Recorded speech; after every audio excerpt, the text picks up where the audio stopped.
Jelas 40 itu hak kita. Kita punya. Bapa kita berteriak ni seriak itu hak kita. Mari kita slow aja, enggak apa-apa. Hai patih, tajam buat remulan, tajam buat rumput di Sabang, di Pulau Panjang. Kemenan. Tapi intinya, kenapa sekarang berebut 4 pulau itu? Tahu tak? Itu kandungan energi, kandungan gas sama besar di Andaman. Itu permasalahan. Konfliknya ini kan masalah kepemilikan, ya kan? Ya kalau mau menyelesaikan, ya saya kemarin saya datang ke sana, ayo menyelesaikan permasalahan kepemilikannya, jangan kita bahas di sini, nggak selesai itu barang.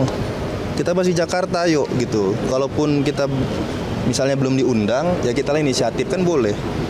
Pak Mendagri saya rasa dengan sangat terbuka menerima siapapun gubernur yang akan berdiskusi dengan beliau, siapapun pejabat daerah yang mau berdiskusi dengan beliau.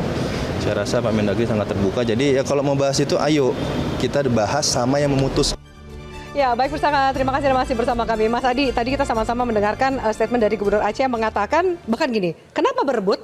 Tahu nggak? Karena ada potensi migas yang sama besar dengan Andaman. Anda menilai nih statement ini dan perkembangan isu terakhir ini, murni administratif soal jarak, lintang dan segalanya, atau ada politis ekonomis yang bisa kita baca?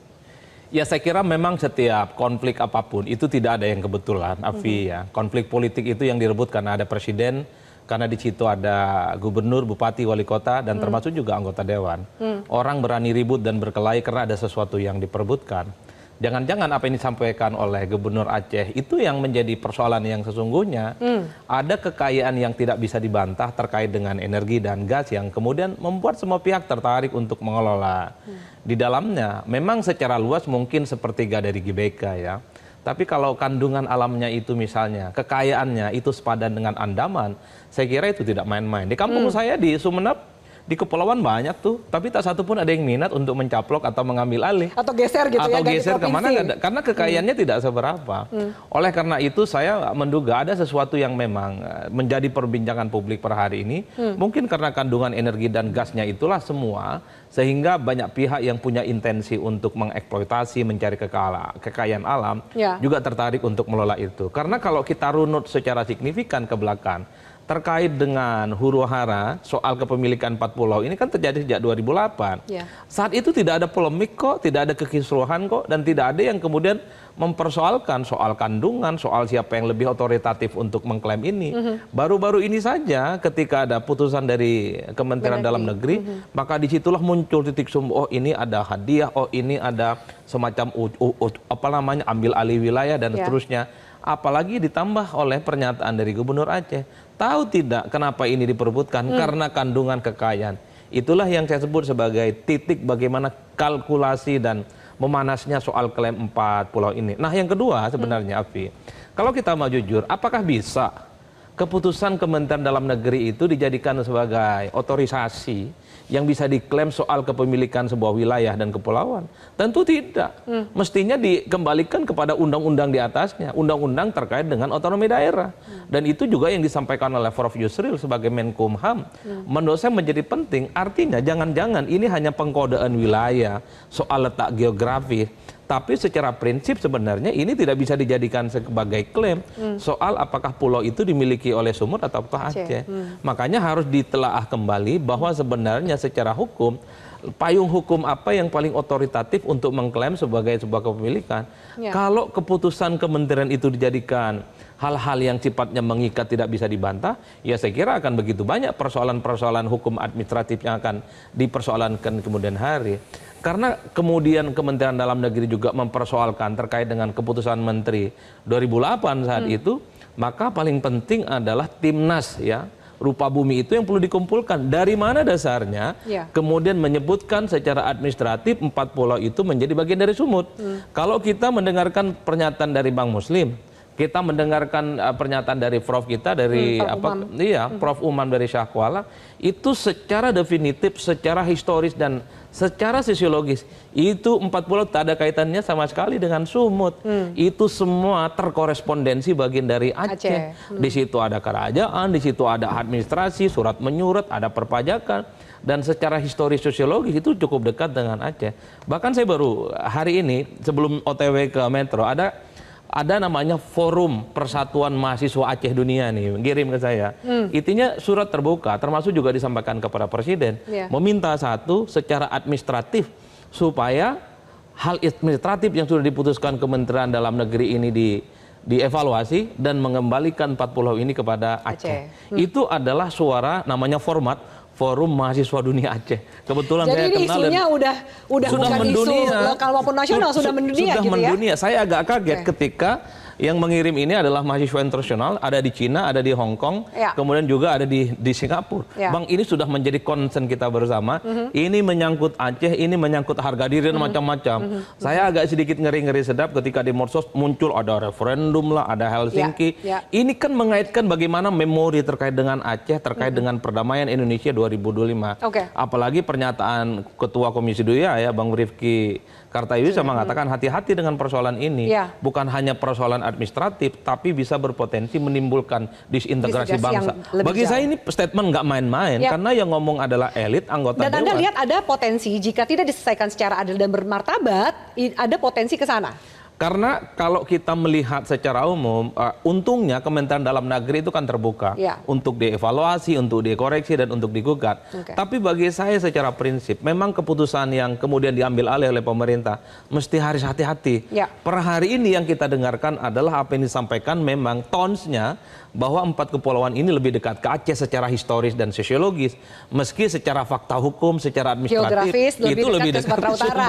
Ini yang memang cari titik temu yang gampang. Untungnya Bima yang ngomong. Saya khawatir ada jubir Mas Bima yang ngomong gitu. Kalau ada jubir istana yang lain, khawatirnya ada seliktang yang kemudian membuat ini suasana semakin gaduh dan semakin tidak terkendali. Saya khawatir di situ, Afi. Baik, Pak Muslim, bagaimana Anda melihat juga tadi statementnya bahwa tidak ada kebijakan yang tidak bisa diubah atau diperbaiki? Apakah kemudian bisa dibaca sebagai sebuah angin segar untuk memenuhi keinginan dan harapan warga Aceh mengenai 4 pulau ini?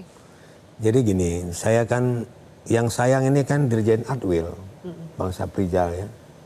Dia kan sebagai dirjen yang membidangi wilayah. Dia kebetulan orang Aceh. Jadi keputusan rupa bumi ini kan harus disampaikannya juga. Tapi yang jelas, Afi ya, persoalan-persoalan yang sudah kita kemukakan tadi, ini jujur saya sampaikan, saya bukan lari dari apa yang kita bahas. Kalau sempat terjadi hal-hal yang tidak kita inginkan, saya yakin itu tidak akan terjadi. Apalagi ya, orang Aceh itu ribuan itu di Sumatera Utara. Ribuan, ratusan ribu ada. Dan orang Sumatera juga banyak yang di Aceh. Saya tadi baru ada 10 orang ya, orang Sumatera yang berada di Aceh ini marah. Ya marah ya, itu viral lah marah. Marahnya apa? Marahnya ke si Bobi ya. Dia bilang tak apa-apa. Kita kan nggak tahu apa dampaknya ke situ kan.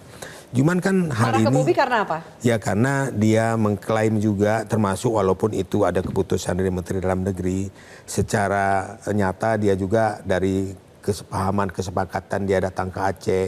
Dia mengajak pengelolaan bersama mengajak bersama, terus disarankannya diselesaikan di Jakarta. Harusnya yang menyelesaikan itu kan Menteri Dalam Negeri langsung yang memanggil mereka. Bukan Gubernur Sumatera Utara. Bukan Gubernur Sumatera Utara. Jadi tanda-tanda ini ada indikasi. Ya, halo teman-teman, kembali bersama saya di channel ini. Salam inspirasi, salam NKRI harga mati bersama saya di channel NES 2045 yang membahas seputar politik, pendidikan, dan juga budaya. Menarik sekali penyampaian dari Bung Adi Praitno soal polemik 4 pulau Aceh yang akan diserahkan ke Sumatera Utara. Dan jelas tadi juga penyampaian Gubernur Aceh mengatakan bahwa kita tenang saja ya, bagaimanapun 4 pulau itu adalah milik kita. Jadi tenang-tenanglah gitu ya. Jadi tenang saja. Dan juga penyampaian dari Gubernur Sumut Bobi Nasution yang menantu Jokowi beliau ini mengatakan bahwa siapapun bisa semacam didiskusikan kembali lah ke Mendagri Ya dalam hal ini mungkin ya Pak Tito lah ya, Tito Karnavian. Tapi saya rasa pasti ada yang diperebutkan ya. Saya setuju yang disampaikan oleh Bung Adi Praitno. Ini direbutkan, ada sampai berkelahi dan lain sebagainya, karena ada sesuatu yang direbutkan di sana, atau kekayaan alamnya atau apa, atau ada sesuatu di dalam pulau itu. Tetapi yang bagaimanapun ya tetap aja sama-sama di Indonesia kan begitu. Atau karena apa? Ya, bayangin katanya kabar yang saya dengarkan, ya Bobby meminta agar dikelola bersama. Kenapa dikelola bersama? Aceh juga mampu kok untuk mengelola itu. Orang itu wilayah-wilayah mereka, alam-alam mereka yang ada di sana, di wilayah itu. Pulau-pulau mereka kan begitu. Ya. Jadi ini juga kepada Kemendagri, jangan membuat keputusan-keputusan yang bikin gaduh rakyat Indonesia. Ini bukan soal 4 pulau, tapi ini soal rakyat. Nanti rakyat bentrok gara-gara ini bagaimana? Pernah tidak rakyat ditanya apakah setuju kalau 4 pulau itu diserahkan ke Sumut? Ada tidak? Ditanyakan rakyat begitu. Ya, jangan mentang-mentang kita punya wewenang, kita punya jabatan untuk mengurus atau terkait hal-hal semacam itu, ya kita bisa-bisa aja buat ini, itu, dan lain-lain. Tanyakan dulu rakyatnya, mau tidak gitu. Kan begitu kurang lebihnya. Ya. Rakyat juga sebetulnya harus terlibat ya dalam hal ini. Karena banyak yang tidak terima dengan persoalan ini. Apalagi sampai 4 pulau itu diserahkan menjadi hak Sumut. Secara jarak juga lebih dekat ke Aceh kan. 4 pulau tadi. Kenapa harus begini teman-teman? Indonesia ini kok banyak sekali persoalan ya. Aduh, tapi ya semoga lah yang mana yang baiknya itulah yang terjadi ya. Tapi di sini saya coba dulu baca di komentarnya ya. Boleh nggak gue beranggapan? Karena Aceh itu daerah istimewa, jadi pemerintah pusat nggak bisa eksploitasi ya, eksploitasi alam dengan bebas seperti yang dilakukan terhadap Raja Ampat. Jadi oknum pemerintah mau itu pulau dibebasin dulu dari Aceh supaya bisa dieksploitasi. Nalar gue cuman itu sih ya. Karena nggak ada tuh permasalahan baik dari penduduknya sendiri. Nggak ada tuh yang bilang mau pindah. Memang nggak ada. Memang masuk akal karena Aceh itu wilayah istimewa. Mungkin daerah atau pulau itu karena ada sesuatu di dalamnya mau dieksploitasi. Karena Aceh tadi daerah istimewa, ya diserahkanlah menjadi hak milik Sumut misalnya ke Sumut biar bisa dikelola begitu kurang lebihnya. Ini jangan ini ngada-ngada juga nih gitu ya. Kok bisa sampai ke sana? Ya. Nanti muncul gerakan Aceh Merdeka, panik lagi. Ngerangkul lagi, ini lagi, itu lagi. Sudah-sudahlah ya. Jangan membuat gaduh rakyat lah. Stop lah bikin gaduh rakyat ya. Ya, stop bikin gaduh rakyat. Dan Pak Prabowo juga saya rasa pasti mengambil langkah dan sikap tegas dalam hal ini. Ini bukan soal ini itu, soal pulau, soal Sumut, Aceh dan lain, tapi soal rakyat, teman-teman ya. Soal rakyat Indonesia, antara rakyat Aceh dan Sumut misalnya. Jangan sampai bentrok lah, jangan sampai gaduh lah. Jangan sampai ribut-ribut lah gara-gara hal ini ya. Mungkin itu aja sih yang dapat saya sampaikan ya, karena ini juga sudah saya bahas di video saya sebelumnya ya. Kalau teman-teman punya pendapat lain, boleh silakan sampaikan di video ini. Itu saja, terima kasih, salam, dan sampai jumpa.